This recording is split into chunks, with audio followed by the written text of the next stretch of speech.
ہم اس ملک میں غلاموں سے بھی بدتر ہیں. یہ ملک ہمارا، یہ پارلیمنٹ ہماری، یہ حکومت ہماری، یہ ڈی چوک ہمارا، اس میں کچھ بھی تمہارا نہیں ہے.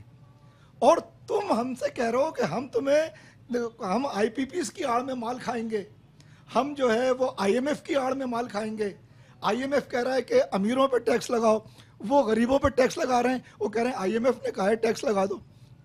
یعنی جھوٹ بولنے کی آنکھوں میں جوتوں سمیت گھس جاؤ، اتنا جھوٹ بولو. ڈاکٹر صاحب اس میں ایک سب سے بڑی جو شہر اقتدار ہے، جس کو اب ہم شہر احتجاج کے نام سے جانتے ہیں، کیونکہ ہم اسلام آباد میں رہائش پذیر سے شہر احتجاج ہونا چاہیے. لیکن آپ کا جو ایک اسٹریٹجی جس کا آپ کہہ رہے ہیں کہ آپ ڈی چوک تک پہنچے، آپ زیرو پوائنٹ تک پہنچے، اس کے بعد یہاں پہ دیکھا یہ گیا ہے اور ماضی میں جو کچھ ہوتا رہا، جو ریلیز یا دھرنے ہوتے رہے، کہ ڈیپ چوک جو ہوتا ہے وہ ایک برین اور نرو ہوتی ہے کسی بھی حکومت کی، کہ وہاں پہ اگر ہو تو اس کو نوٹس لیا جاتا ہے یا پھر اس کے اوپر کوئی کام کیا جاتا ہے یا کہیں سے کوئی سوموٹو آتا ہے.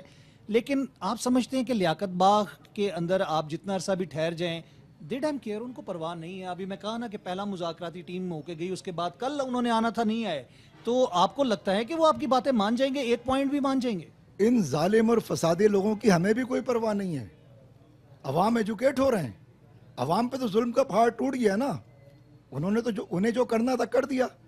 تو ابھی تو عوام یہ سمجھ رہے تھے کہ لا تعلق ہو رہے تھے. خودکشیاں دیکھیں کتنی ایک دم سے 50 سے زیادہ خبریں آ چکی ہیں کہ لوگ جو ہے خودکشیاں کر رہے ہیں، ایک دوسرے کو مار رہے ہیں.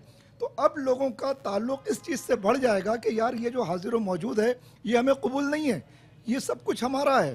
یہ ناجائز قابض ٹولہ جو اس پر مسلط ہے فارم 47 کے ذریعے یا کسی اور طاقت کے ذریعے، ہمارے ملک پہ قبضہ ہوا ہے. ملک ہم نے بنایا، قربانیاں ہم نے دیں، وسائل ہمارے ہیں، قابض وہ ہیں.